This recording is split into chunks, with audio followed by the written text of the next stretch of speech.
Welcome to The Courage Effect. I'm Suzanne Weller, and this is a show about growth and unleashing what's possible. You will hear inspiring stories about what courage looks like, how we navigate what's getting in our way, and the opportunities that surface when we choose courage over comfort. Let's get started. My guest today is Sharon Gillenwater. I invited Sharon to be on the show because she is not only a successful, funny, entertaining, and inspiring human, but she is a big champion of challenging conventional wisdom. She really comes from the outsider perspective and not only about coming from it and championing it, but realizing what power it has, what you're able to do when you actually go against conventional wisdom, when you challenge what's been established, and not just for the sake of rejecting it, but to really and truly look into why do we think these things? Why do we just continue to perpetuate them? And she's doing this in business environments where she's creating companies that are pushing envelopes in new and unexpected ways. It's really refreshing to hear her do it from a human place. She is building companies and building a tech company that is working towards sustaining people instead of just perpetuating grind culture. She is a 4-time founder. Her current company that she is building is ExecutiveIQ. It's an AI-powered B2B executive intelligence platform. And she previously co-founded and bootstrapped Boardroom Insiders, which she sold in 2022. She's also the author of Scaling with Soul, How I Built and Sold a $25 million tech company without being an asshole, which is such a great read. She documents her journey of founding these companies and going through selling them. And she talks in a very transparent and raw voice. She champions bootstrapped and seed-strapped entrepreneurs building distribution from day one and always thinking bigger and what's possible and not being afraid to dive in, but also knowing how you can best support your teams at the same time. Her ethos is purpose meets profit and fortune favors the bold. She is definitely bold. She is fun. And she is incredibly smart. I really respect how transparent she has been in all of her socials about who she is, first and foremost, and her opinions on things, and coming to terms with being open about maybe sometimes more than her partners are even comfortable with. Really being transparent about numbers and about what she's using AI to build and how she's done it. This is a conversation that is definitely business focused. And if you're an entrepreneur or a founder, you will undoubtedly want to be listening to this, but also to be listening from the human aspect, to see that we can innovate in business, but we don't have to do it at the expense of ourselves and those around us. Enjoy the conversation. Sharon, I am really thrilled to have you here as a friend and as a guest. Welcome to The Courage Effect. Thank you. I was so excited for this conversation for so many reasons, because as I had invited you to be on the show, I realized that it had been a year since we first met in New Jersey, in Lambertville. Well, no, technically in New Hope, Pennsylvania, across the river from Lambertville. But one of the things that just struck me from the night that I first met you and all of the various experiences that we've had together over the past year is how true you are to yourself and how many turns and twists and just craziness and roadblocks and things that came across your path even before I met you, but then particularly over the past year. So I'd love to start off this conversation by talking about where you are right now, because you are a founder, fourth time founder now? Yes? Yes, fourth time. Fourth time. And so your company, ExecutiveIQ, I'd love for you to talk about that platform as we go into this conversation so the audience knows who you are and what you're currently up to. Sure. Well, I did well with my last company, which was called Boardroom Insiders. I started it in 2008 and built it up with a team and then sold it in 2022 to a public British company. Okay. And this company had been in the data industry for over 60 years. So I thought it was a good home for my team. I left after the deal was done. And then last July, I woke up to a bunch of texts one Tuesday morning. And what had happened was the company had been sold off to a private equity firm by the public company, which was not anticipated. But the private equity firm decided to just shut it down with no warning. And so that morning, back in July, my former team had been told that they were all going to be laid off. Some of them were laid off that very same day, and others continued for a while with the plan that the company was going to be completely shut down. No explanation, no customer communication strategy. So I tried to buy the company back from the private equity firm, and they wouldn't sell it to me.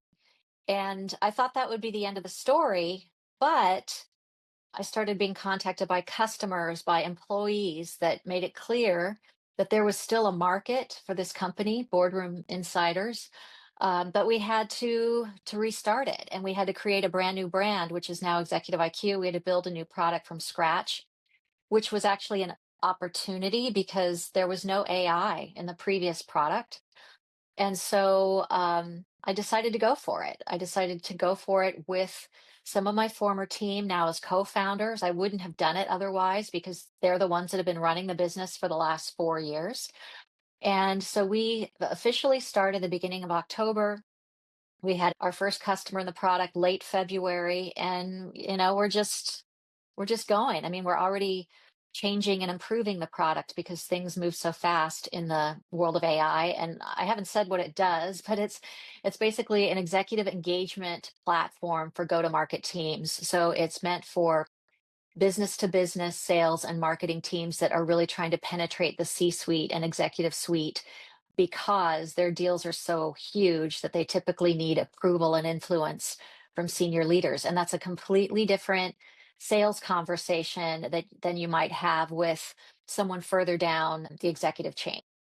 What really strikes me about your story, I remember just out of the blue, because I hadn't seen you in a few months, you're like, oh, guess what happened? Guess what I just found out? I mean, just the sheer shock and surprise and just immediate like blast radius of what happened.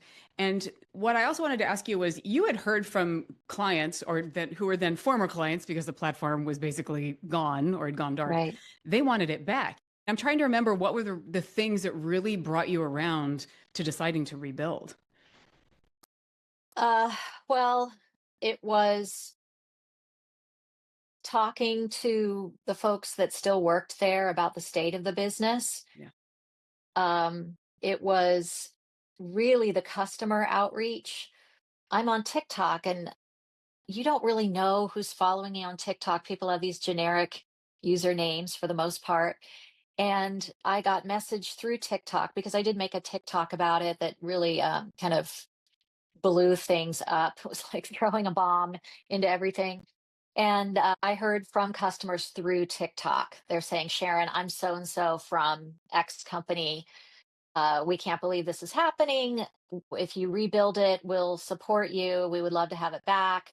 We're kind of lost without the product. So the love for the product, I knew we had a good product. I knew we had customers who were happy, but I'd been out of it for 4 years and you just don't know what happens in the interim. And so the love that I heard for the product and the stories like, I've got 4 people who worked in your product all day, every day. What do I do with these people now? Yeah. They're trying to do the research from scratch and it's really difficult for them.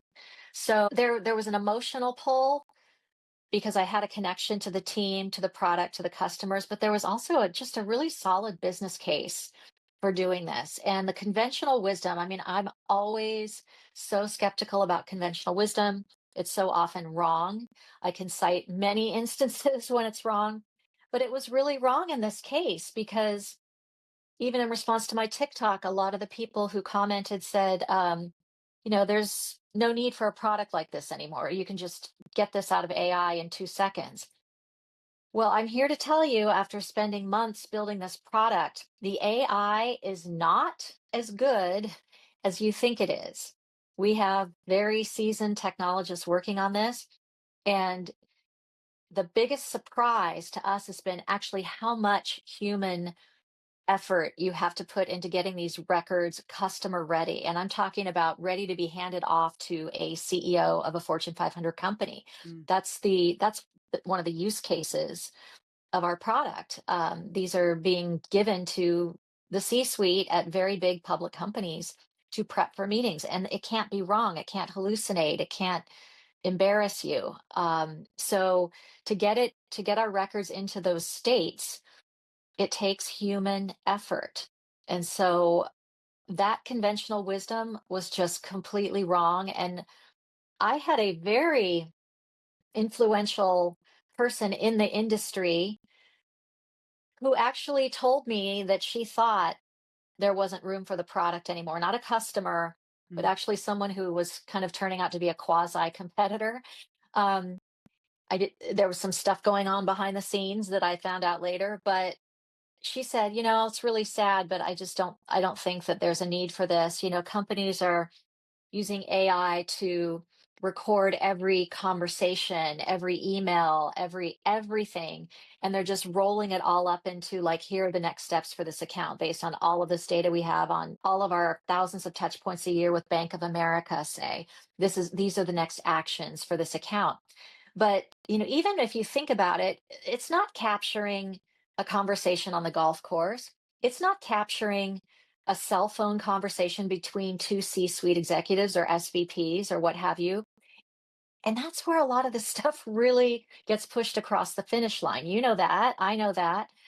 And so I'm glad I didn't listen. And I'm glad I listened to my team, particularly the sales lead, who's like, Sharon, I'm still closing deals. I'm still sending out proposals. People want this. So that's where we are. It's a lot harder than you think it's going to be always, but I'm having fun, having a lot of fun. And it's been like warp speed. I mean, we've accomplished in 6 or 7 months what it took me 5 years to accomplish last time. Wow, that's amazing. That's just remarkable. What also blew me away was that when you were going through this and when you were building it from the beginning, you were so incredibly transparent about how you were using AI, what you were bringing in, the data points that were really influencing it.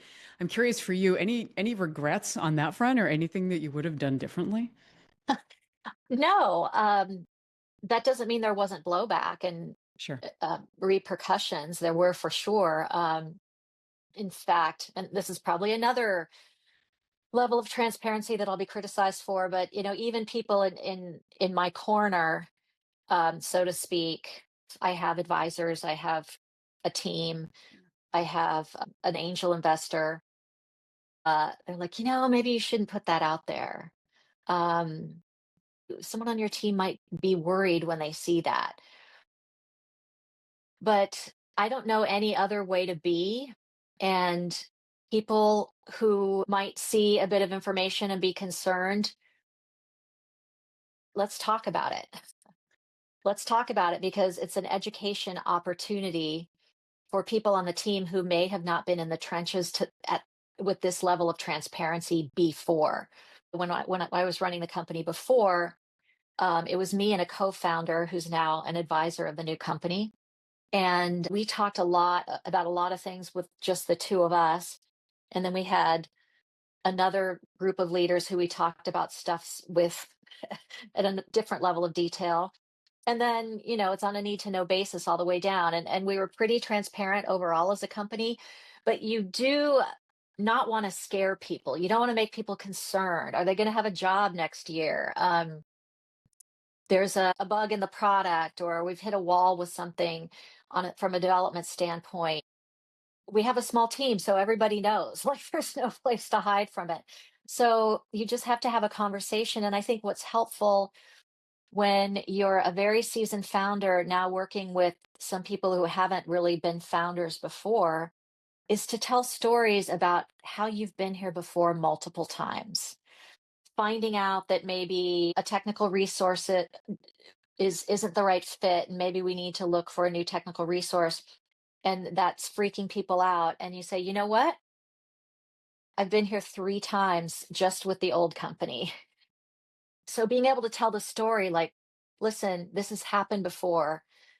They didn't have visibility into that in the prior company. So you just tell the story of how common this is and how it's not an emergency. It's a process to be worked through. That's one of the things that also I have loved in so many of the conversations that I've had with you is just the transparency and the openness and the humanity. I mean, like you bring being human to everything that you do. And what I'm hearing from you now, and this echoes so much of what's in your book, Scaling with Soul. I built and sold a $25 million tech company without being an asshole. I mean, like it's that whole thesis of like the idea of what founders are, like founder worship. How do we move away from these ideas of how companies are supposed to be built and the environments that we're supposed to create to make it more human? And what I'm hearing from you is that you're creating that in your new world. I mean, you've consistently created it, but you're doing it, I mean, with the support of technology, as you always have, but almost even more so. And you're being really honest about how you're doing it. Yeah, I think being honest is important, and I do think owning your own shit is important. I try to do that uh, with my team and everybody I work with. If I make a mistake, I admit the mistake. Um, Sometimes at the previous company, my partner, I would own mistakes that were not 100% ours, that maybe there was some ownership to share, but we're in charge. So we ultimately do own it, Yeah. right? And so I think that's important because with the founder worship that you mentioned, there's just this myth that founders are these, yeah, superhuman, smarter than the rest of us type of people, and that they don't make mistakes or they don't apologize for anything. The move fast and break things thing. They break a lot of things Yeah. that don't necessarily need to be broken to get from point A to point B. So it's not part of the founder culture, particularly in a space that is heavily infused with tech, which our product is. I mean, we're using AI, we're a 100% online digital product. We use tons of other tools, tech tools, right? So it's just not been part of the culture. And that's a shame because being human and vulnerable with your own team builds trust and confidence, I think. I'm also harking back to some of the stories that I heard you tell at Heroic. For the audience, Sharon and I met at Heroic Public Speaking. We did a speaking program there, which I've spoken about on the show in the past. And Sharon, a lot of what you were presenting about in the stories that you were telling were about the power of being the outsider. So exactly what you were Mhm. saying before, challenging conventional wisdom. How do you feel that that story really comes into play here? Oh, it comes into play in so many ways. There's a David and Goliath aspect to it. You know, um, we compete with much bigger public companies or even companies that have huge amounts of venture capital. One of my favorite stories, and I tell it a lot to founders who get completely freaked out because they've built something and then somebody else builds something similar, has the same use case, and they raise tons of venture capital, or a public big established company goes into the space that they're in and is going to compete. And always tell them the story about, back in 2012, my partner and I were terrified because this company came into a sliver of our space. They had a relationship mapping tool, and we have a powerful relationship mapping tool, or we did with Boardroom. And they raised a total of 120 million in venture capital. I mean, by 2012 standards, it doesn't sound maybe like a lot now, but that was huge, like mind blowing. And because of the amount of money that they were raising, and they did a lot of like sexy interface stuff, sexy UX, but it wasn't really a good product. Um, it got a ton of press. So not only do they have the money, they have the press. So every time we would go into a customer meeting, probably for a period of about, I don't know, maybe like 18 months, they'd say, well, what about this company? What about this company? And I don't believe in bad mouthing the competition. So I said, you know what? Here's what you should do. Take a senior executive who you know very well and look them up in that tool because the results were ridiculously inaccurate. And after about 18 months, nobody ever brought them up again. And so I stopped really tracking them. Come to find out, the company that bought us bought them. We sold to this company for 25 million and we had only raised about 200,000. They sold for a little over 7 million. Wow. So we sold for over 3.5 times to the same buyer when they had raised 120 million in venture capital. And people say, well, how did you do that? How could you win against that? Focus, not being distracted, right? Because when you have 120 million, you're like, we can do all of this stuff, right? We had to be so focused. We had to be like this with our customers. We had to make sure that every single thing we did to our product was a win for our customers and nothing extra because we couldn't afford it. And so in the process of keeping in touch with those customers, because we were all reasonably pleasant people, we developed these great relationships. So I don't know what went on at that other company, but all I know is that we did far better than they did, and they had all the money, all the press, and all of that stuff. So you can win. And, I remember saying to my business partner when we saw how much they had raised, I'm like, well, let's just maybe we should just throw in the towel. And thank God we didn't. The reason we didn't is because at that point we had both put so much into the company in terms of not paying ourselves for a long time, our efforts, our kind of career detour, if you will. um, the failure was not an option. We both had young kids. Failure was not an option. And that mindset and just putting it out there is incredibly powerful. I'm in much better shape financially now than I was at that time. Yeah. But I still have that attitude just because it's just how I'm wired. It's like I want to win. Like even though the consequences of failing this time around it wouldn't be that consequential for me necessarily. Failure is not an option in my mind. And my team and I, we talk about that all the time. Failure is not an option. And it's even more heightened this time around because we have so much more in our toolkit. We have these Yeah. customer relationships that were longstanding. We know what works and what doesn't. We know what customers really valued in our old product versus not. Yeah, it's a mindset. Yeah. Mindset is very powerful, and scarcity of resources also forces you to make choices and stay very focused. Such an important point. And that is one of the things that I know that I struggle with, having my own business and just the things that just because I love doing something doesn't necessarily mean that it's also the best thing or that it makes the most sense for me to be doing it. So it's that balance of how do I continue to have a business that is successful while I am still taking care of myself, while I am still enjoying the work and supporting others to do the same that are on your team. And I want to actually quote you. I want to quote you from your most recent Substack post because Sharon, I love you on Substack. I know you haven't been publishing as much there. I also loved you on LinkedIn. I mean, your stories are great. And for everybody listening, we'll include these links in the show notes. But let me quote you, Sharon, and I'd love to talk about this a little bit. We've onboarded 3 enterprise customers with multiple users each, and I am moving heaven and earth to make sure those customers are happy and getting everything they need. We're not at the headcount where I can hand everything off. And honestly, I don't want to. Doing the work myself means I feel every little friction point in our product. I know exactly what's slowing my team and my customers down, exactly what to prioritize next with our developers, and exactly how to make our small team more productive. You can't outsource that kind of clarity, especially not this early. That resonated so deeply for me for exactly what I was just saying before. But as you hear me read that right now, how does it hit you? How does it land for you? Honestly, I'm like, wow, that woman really knows what she's talking about. Brava. I mean, honestly, I am moving so fast these days. There's so much to do that Yeah.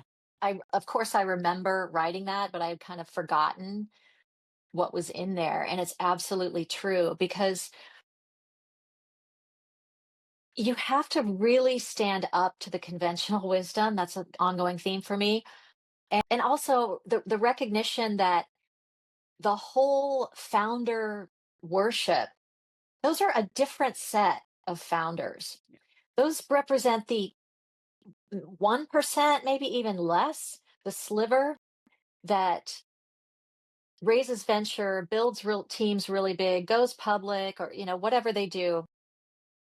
A different set of expectations, but the conventional wisdom in that world is completely different because of the mandate to scale so quickly, the imperative to scale so quickly.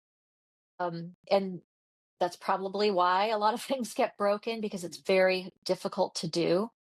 But I just wonder if someone like me who believes in a more sustainable level of growth and scalability, still fast, but more sustainable, if you had the kind of resources that they have, but did it closer to my way, what kind of result you would end up with? I mean, I know the investors wouldn't be happy with it, but in terms of creating a valuable, viable business, I wonder what that would look like. Because as a founder, you make a lot of decisions. And if you don't have your finger on the pulse of what customers are seeing, doing, feeling, thinking about your product, how do you make a good decision? Yeah. You I don't. think all of us, whether you're in tech or not, we are all using these apps all day long. We're using LinkedIn, we're using, TikTok or things you pay your bills on, or banking apps. I feel like the level of frustration is at a fever pitch right now, just with people with technology, because especially with certain companies having just a monopoly on whatever it is, LinkedIn, like there's really no competition Yeah. there. Like if you're looking for a new job, you kind of have to be on LinkedIn. Yeah. Um, and so as a result, there are just certain features that feel like they haven't been touched or improved in a very long time. And there's a lot of friction in the product. Same with, what used to be a Google search. It just doesn't feel like it's gotten better with I do like Gemini, but if I search for anything for my home, I get 4 pages of ads, right? Yeah. And it's sponsored results. And you click through, they don't even have the thing in that store that you're looking for. It's just that everything that's you're looking for your Home home, you're good going to or get whatever. West Elm Yeah. and you're going to get Wayfair and you get the same stuff. And to the point where when I remodeled my home, I just couldn't find the things that I was looking for. So I worked with a designer, and she would send me all this great stuff that was exactly what I wanted. And I'm like, "Where are you finding this?" And she said, "Well, this is what I do for a living." So she's an expert. So Google just selling out their search to the highest bidder, and that's okay because they basically own the market. So they Yeah. don't need to really improve it for the consumer. I mean, I think we all feel that in different places. And I think people are frustrated by it. And so, what I say is not going to change anything that Google or LinkedIn is doing, but my customer can come to me and say, "Hey, have you ever thought of this or that? I'm having trouble doing this little thing." And as founders, we can decide to make that change for our customer. Now, as we grow, we may not be able to always do that, but we will never stop listening to customers. And this is the most critical piece when you're trying to get your early champions on board. And I mean, honestly, our product now has a lot of issues. It's an MVP. It's It's not a to baby. where, I mean, we have a huge vision for this product that goes way beyond what the Boardroom Insiders was, and it's all enabled because of AI. We can do more. Um, and it's frustrating to be in that point where it's like, oh my gosh, when we get here, it's going to be amazing. So, what you have to do is your early champions, get them to come along on that journey with you, even though Yeah. it's a little bit clunky at the moment, or the data set isn't as big as any of us would like it to be. And in order to do that, you have to have those relationships and see those things firsthand yourself. I just saw something else this morning where it's like, that that's not optimized. Like it should be like this way. So I opened up a Google slide and I took screenshots and I made red circles and I said, this needs to be over here. And a lot of people think that's not what a CEO should be spending their time doing. but it's worked for me. I don't need to build a unicorn. I just want to build something that delivers value to both its customers and the people who are creating it. Yeah, and what I'm also hearing is that just because you're doing that now doesn't mean that you'll be doing that forever in the future. It's a matter of there's certain things that you think really need more attention now than maybe later on. And you'll come to terms with that as it evolves and as you help evolve the Yeah. product. No, that's exactly right. And the in the last company, I didn't pass off all of my responsibilities until about 2 years before we sold. Yeah. Um, we created a leadership team in the last year, and we had an initiative that was called "If Lee and Sharon Get Hit by a Bus," which was Lee was my co-founder, and the initiative itself was that Lee and I would pass everything down to that next level of leaders, including budgeting. And we had been doing it gradually for a while. We had a product leader who, we weren't monkeying around in the product anymore. He was doing that. We had a editorial leader, so I was completely hands off editorial, but we were making the budgets still. So that last piece was to hand off the budgets and also give those leaders any support they needed to be able to do their budget. We had a fractional CFO who worked with all of them, and they made their own hiring decisions.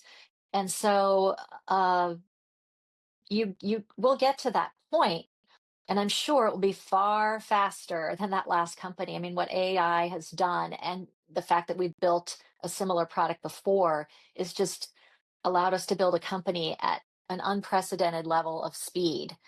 Um, which was wild. I mean, I couldn't open a bank account because we didn't have a name yet, but we were starting to build the product already. So I had to pay the people building the product. So I had to pay them out of my personal account while I search for domains and Oh my gosh. trademarks to figure out, okay, what is our company name going to be so I can get a bank account and an EIN, right? You need an Yeah. EIN to get a bank account. So all of that happened in the space of about a month. That was crazy. Yeah. Overdrive. Yeah. I want to end with a question that is really around the theme of our season, which is you don't just work in an environment, you create it. Mhm. What startup pattern do you most refuse to repeat in the environment that you're now creating? I refuse to be a part of this kind of grinding away culture. I mean, I've done it and I still do it because I love what I do. Like, I will work nights and weekends. Last week, I worked like a 14-hour day because I was working on something that I was really focused on. But I will not expect that from my team. And I will not create a culture where that's the expectation because it's unnecessary. There's something in the Bay Area now called 996. The first time I heard of it was when my son was being recruited for a job by one of these AI companies, and they wanted him in the office 9 hours a 6 days a day, week. 6 days a week. Um, that is crazy, and that is something new. I mean, in the Bay Area startup culture, it's always been like, people sleeping at their desks and Yeah. crazy stuff like that, and having all the food there so they don't have to leave. But putting in job listings, 996, that's kind of unprecedented. And that just says to me, like, well, they don't want anyone with a family. They don't want anyone with any hobbies or other obligations. Um, and it doesn't work out, even with a great salary, it doesn't really work out for the massive amount of hours that you're working. I would never buy into that. And the thing is those companies don't necessarily perform better. They might develop some great technology, but the success of your company, which I told with that earlier story about that company that raised all that money, Yeah. um, it's not necessarily determined by that. And especially as you scale, your culture becomes really important because to me, culture is what happens when you are not there to supervise whatever it is that's being decided or done, right? And you want to create a culture where everybody in the company knows immediately what the right decision is when something comes across their desk. And if you create that culture, they know, hey, if we're going to bend over backwards for our customers, we're going to do this for them. We're going to, break our little SLA at this just for today to give them this thing faster than we normally would. No big deal, right? Um, that dies when you are just working your people so hard, and when when people start to resent the leaders of the company because they are creating that kind of environment. Yeah. It might be fun for young people coming into the workforce to feel like they're part of this, but it doesn't last long, and it erodes the culture, and that is going to show up in your product and your customer experience. Yeah. So what I'm hearing is even if you can build fast, make sure that you're also looking at the longer game because you want to make sure that you can sustain people and sustain your profit. Yeah, sustain people and your profit. And some people think it can't be done. I just saw a post on LinkedIn the other day from a woman who said, I need people in the office and I need them to do this, and people were criticizing her. At least she was honest about it, for one, but she was operating under the belief that she cannot accomplish what she needs to accomplish without creating that kind of culture. And I disagree. Yeah, command and control. I totally Yeah. disagree. Because retention is also important. Every time someone walks away, you lose that talent, you lose that connection, maybe with customers or colleagues. And it's going to cost you a lot more time and money to replace that. Yeah. Sharon, I so enjoyed this conversation, as I do all of our conversations. Thank you for being here. Any final thoughts that you want to share with the audience before we say goodbye? I love to connect with everybody. So feel free to connect with me on LinkedIn and just mention that you heard me. You heard my conversation with Suzanne, and I'm happy to connect. Awesome. Well, thank you for doing the work that you do. Thank you for reminding people that purpose meets profit. I know that's been one of the mantras that you've had, and for building new companies that are pushing the envelope in good ways. I mean, just overall, not just doing it to break the rules, but are doing it for better relationships, for more profit, and just, I think, ultimately for a better world. Thank you. Thanks, everybody, for listening. Stay courageous. Thanks for spending time with me at The Courage Effect. Before you go, a reminder. The way that you lead is the way that you live. There is no brave version of you at work that shows up small everywhere else. Courage does not compartmentalize. It is a daily practice in the small choices you make that nobody claps for. That is the work that we do at Weller Collaboration, helping leaders to stop performing leadership and start practicing it from a lived, real place. For more information, check out wellercollaboration.com. If this episode gave you something, please listen to our next one. That's how you can give back. Share it with somebody else who is wrestling with their own brave next step, and subscribe so you never miss an episode. A quick thank you to my guest, to Dave Nelson for creating our theme music, and to Heather Groenick for her administrative magic. I am Suzanne Weller. Keep choosing courage, one honest moment at a time. I'll see you for our next show.